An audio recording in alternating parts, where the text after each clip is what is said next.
शिवाजी विद्यापीठ, Vinayak Dalvi charitable trust, SSD trust आणि प्रजापिता ब्रह्माकुमारी ईश्वरीय विश्वविद्यालय यांच्या संयुक्त विद्यमानं वीर नारी दीपावली स्नेहसंमेलनाचं आयोजन करण्यात आलं होतं।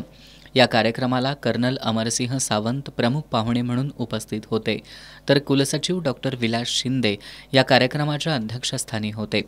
अभिमानास्पद सैनिकी परंपरा असलेल्या कोल्हापूर जिल्ह्यातील वीर पत्नी आणि मातांचा सत्कार करण्याच्या उद्देशानं या कार्यक्रमाचं आयोजन करण्यात आलं होतं।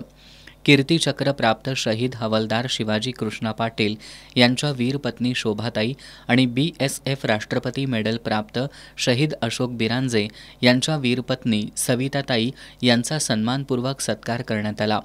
यावेळी बोलताना कर्नल अमरसिंह सावंत यांनी नागरिकसुद्धा समाजसेवेच्या माध्यमातून देशसेवा करू शकतात असं सांगत माझं गाव माझं राज्य माझा देश ही भावना प्रत्येकानं आपल्या मनामध्ये जोपासणं आवश्यक आहे असं आवाहन केलं।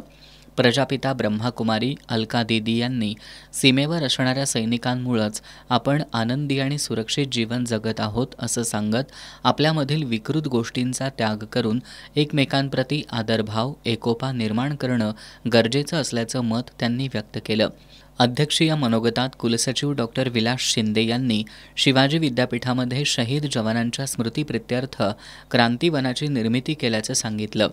त्यांनी विद्यापीठात शहीदांच्या पाल्यांना शैक्षणिक शुल्कात भरीव सवलत देण्यासह त्यांना शिष्यवृत्ती योजनांचा लाभ देत असल्याचं नमूद केलं। याप्रसंगी VDCFचे अध्यक्ष प्राध्यापक विनायक दळवी, शहीद हवालदार शिवाजी पाटील यांचे वीरपुत्र ज्योतिबा पाटील, डॉक्टर सागर डेळेकर, डॉक्टर गुलाबराव राजे, डॉक्टर PD राऊत, आबा कांबळे, रोहिणी गंभीर आदी उपस्थित होते।